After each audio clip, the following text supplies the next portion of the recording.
Refugees, Security, and Reality. I'm Brian Lilly with the Rebel.media. Can you be open to refugees and be worried about security? Absolutely, if you're a rational person. But some, well, they're so irrational that any link made between refugees from places like Syria and terrorists or war criminals, well, that's just plain offensive. On Tuesday, General Philip M. Breedlove, the Supreme Allied Commander for NATO's European operations, appeared before a congressional committee in Washington. He told the Senate Armed Services Committee that the refugee crisis is being used by terrorist groups like ISIS to spread their wings. And the reaction from those backing mass migration was to say, there's nothing to worry about. So I have to ask you yet again, can't you support real refugees, still be worried about security? Here's what General Breedlove had to say. To the south, from the Levant through North Africa, Europe faces the daunting challenge of mass migration spurred by state instability and state collapse, and masking the movements of criminals, terrorists, and foreign fighters. Within this mix, ISIL or Daesh is spreading like a cancer, taking advantage of paths of least resistance, threatening European nations and our own with terrorist attacks. Its brutality is driving millions to flee from Syria and Iraq, creating an almost unprecedented humanitarian challenge. Now, I take that as General Breedlove saying there's a real humanitarian crisis and that bad people are trying to exploit it. He doesn't say there's no reason for Europe or people anywhere else to help those fleeing war and persecution, just that the crisis is being exploited. What I keep calling the wolves trying to hide among the lambs.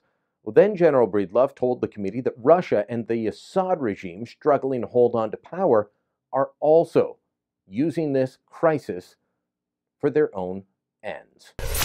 Russia's entry into the fight in Syria has exacerbated the problem, changing the dynamic in the air and on the ground.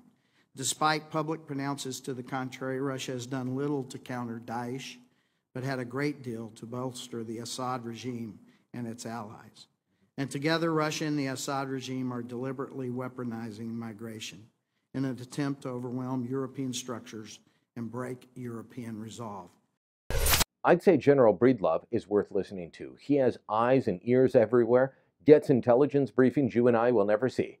But the people that support and push for more refugees, they seem to view any questioning of the security risks as an affront. Doesn't matter if we're talking about the Trudeau government here in Canada, the Obama administration in Washington, or refugee campaigners in Europe. We're patted on the head, told not to worry. Check out this quote in the far-left Guardian newspaper responding to the General's comments. It's from Bill Freelick, the director of refugee rights at Human Rights Watch. He said, "We're talking about needles in haystacks. It's not to say that there aren't dangerous needles in those haystacks, but overwhelmingly, we're talking about people who are seeking protection and bear no ill will. And I would say, in fact, bear gratitude to anyone who's willing to help them." Yeah, I'm pretty sure the General would agree with you. I agree with you. For the most part, we're talking about people fleeing war. Europe's also dealing with a massive influx of economic migrants looking to use the refugee crisis as a front. Even still, very few of them will be terrorists or war criminals. But it doesn't take that many, does it?